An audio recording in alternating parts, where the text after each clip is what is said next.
Trump has said this evening that something may come out of yesterday's unannounced meeting between the head of the CIA and figures from Russia's intelligence services. There's been speculation over why John Ratcliffe went to Moscow, arriving on board a military plane and leaving hours later. One person who may be able to offer a bit of insight, certainly a very well-judged opinion on it, is Colonel Hamish de Bretton-Gordon. He's closely monitoring the story. He is former commanding officer of NATO's Rapid Reaction Battalion and a chemical weapons expert. Hamish, a warm welcome to Times Radio. Thank you for being with us. What do you think Donald Trump means here? He's sort of playing this down. He's given us a bit of Donald Trump vagueness here, but something may come out of it. What do you expect we might be talking about here? Well, good evening. Thanks for having me on. Absolutely, Trump is talking in riddles again, but I think this is really significant. The head of the CIA doesn't, at short notice, fly into Moscow for secret talks. The last time that happened was 5 years ago, when the then head of the CIA tried to persuade the Russians not to invade Ukraine. And I think when you look at everything going on at the moment, you can see why it's so significant. I understand that the Ukrainian attacks on the Wild Breeze network in Russia and the Ukrainian attacks on Russian infrastructure is possibly going to bring the Russian economy down. And there's real concern of the turmoil that could have. At the same time, we've got Russia threatening Britain directly, threatening British defence industries, and Defence Minister Fedorov's suggesting that there might actually be what he's calling semi-military attacks on British assets. And at the same time, we hear there's a Russian military build-up in the Russian enclave of Kaliningrad in Lithuania. So the stakes seem to be incredibly high, and one could be forgiven for thinking that Trump's no longer interested in Ukraine because he's so focused on Iran. So I think that there is some really, and I hope that the head of the CIA has really warned the Russians not to do anything demonstrative like attack into a NATO country or attack British military assets. We already know that German industrial chiefs, CEOs, have been put under extra security because of threats to them from Russian proxies and Secret Service. So, this could well be that Trump has told Putin to not do anything crazy at this time, and that what he must do is come to the negotiation table for a ceasefire. And everything we know about the potential collapse of the Russian economy, potential collapse of the Russian army, may well persuade Putin that, the best way out for him is a ceasefire and peace deal at the moment.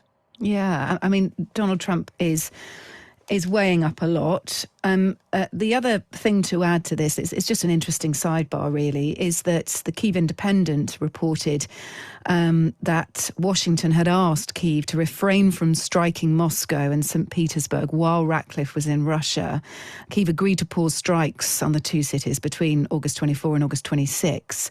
It was thought that the US were not confident that Russian air defences around those cities were actually strong enough to guarantee protection, which is a pretty sort of damning assessment to make, I think, with regards to the strength that Putin has at the moment, how safe Russia is against attack, and what's happening on the battlefield as well. Before we talk in more depth about Vladimir Putin and the pressure that he's under, one other theory here, in fact, there are a couple of other theories. The first one I'll mention is about sanctions. Scott Bessent, the US Treasury Secretary, announcing secondary sanctions for any country who deals with Iran. Now, Russia are under some level of sanctions anyway, but during Scott Bessent's press conference, he said that Donald Trump had been engaging with other world leaders to impress the message that this is going to happen. If they trade with Iran, they are going to be under secondary sanctions. There's a suggestion that could be what the head of the CIA was there for. Any thoughts on that one? Yeah, I certainly think that the Iranian question came up when the head of the CIA was in Moscow. There is grave concern, I think, in the Pentagon in Washington that Russia is still supporting Iran. And only 2 weeks ago, Ukraine destroyed a Iranian ship full of Russian military hardware in the Caspian Sea. So I'm sure that absolutely came up. And no doubt Russia is trading directly with Iran. I would be disappointed if there are even more sanctions that the US could put on Russia that they're not doing already. And certainly initially, people thought that the trip was all about Iran. I think now that more information is seeping out, as it were, it seems that it's also very much focused on trying to bring the war in Ukraine to an end as soon as possible. There were also reports that it was an emergency meeting because there were fears the Kremlin could resort to using nuclear weapons, that Putin had reached that stage in his desperation to find an end or a win to the war, or indeed that those nuclear weapons could target Ukraine's Western allies. Is that a consideration? Yeah, I'm sure it's a consideration. You know, that is the ultimate sort of zero option, if you like, Yeah. for Putin. And we know that, although having said that, we know that his staff and even he has threatened the use of nuclear weapons really from the beginning of this conflict. And they haven't gone there because they know that it is absolutely the last option. I think slightly, you know, to throw something in slightly left field, I think there's also a concern from security agencies in the West that you know, if the Russian economy did implode and there was instability in Moscow as they try and find their feet, then again, you know, the security of all those nuclear weapons is a concern. But I don't think, directly answering your question, I don't think that even Putin would fire off a nuclear weapon just to try and shift the dial, because he knows, as we all know, you cannot fire one nuclear device. So the warning then to Putin that we've discussed from Donald Trump, from the US, that he should not consider, he should be incredibly shy about discussing further action, about going even further in terms of battleground operations, targeting Ukraine, or maybe even targeting the West. Let's discuss that, because you've written a piece today that predicts that Putin may well soon order a full mobilisation. You call it his Afghan war moment. Just extend the conversation on that if you can. Well, I think all of us who followed this war very closely have been amazed that, you know, after the Russians have suffered 1.5 million casualties, that the babushkas, the mothers of Russia, if you like, have not marched on the Kremlin as they did in the 1980s when Russia lost 18,000 dead in Afghanistan. A book written called The Boys in Zinc was all about the Russian sons coming back in zinc-lined coffins, and the mothers of Russia marched on the Kremlin. So the point of my piece today is that actually the mobilization, the general mobilization, could well bring this on, because hitherto Russia hasn't had to rely on conscription. Russia has got those hundreds of thousands of soldiers by actually paying them an awful lot of money.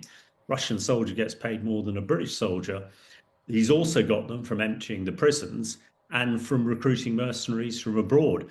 But that sort of run of soldiers has now dried up. So his only option is to go to mobilization. And hitherto, the affluent middle classes of Moscow and St. Petersburg have not sent their sons to the front line. The war has almost missed them, except for now that they can't buy stuff at Wildberries and they can't buy petrol. If they can, it's expensive.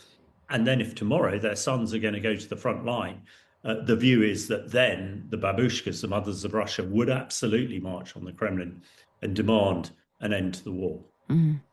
And the flip side to this, or rather the associated peg to this, as we've been discussing, is that Putin may escalate by looking to attack NATO, which would be a very bold move indeed. But the former Conservative Security Minister Tom Tugendhat today saying just that. The CIA might just have given an alarming signal that Putin is about to attack NATO, and references that Russian warship testing its guns off our coast and the other incidents and threats to our security, but also to other NATO nations' security that we've been discussing in this conversation as well, Hamish. if Putin is to escalate, if he ignores, as happened in 2021 to Bill Burns, the head of the CIA, who cautioned against a full-scale invasion of Ukraine, if Putin ignores John Ratcliffe, what do you think the most likely next course of action would be? Well, I think Tom Tugendhat's piece today is pretty much bang on, that we are getting to that position, and I expect the number one sort of priority on the head of the CIA's list was exactly that, to warn Putin off.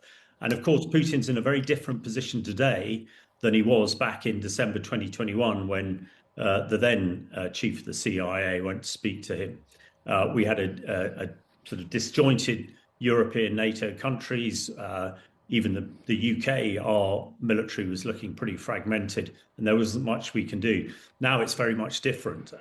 In the last 5 years, NATO European countries have bolstered their defence, and NATO European countries militarily are far more powerful than Russia. And I'm sure that's exactly what John Ratcliffe reminded Putin, that if he did attack into Kaliningrad or a NATO country, that NATO could really inflict some pretty severe conventional weapons capability onto Russia, and just reminding that of the case. So I am sure that military chiefs and political chiefs across Europe are looking at this very carefully, engaging exactly what they're going to do.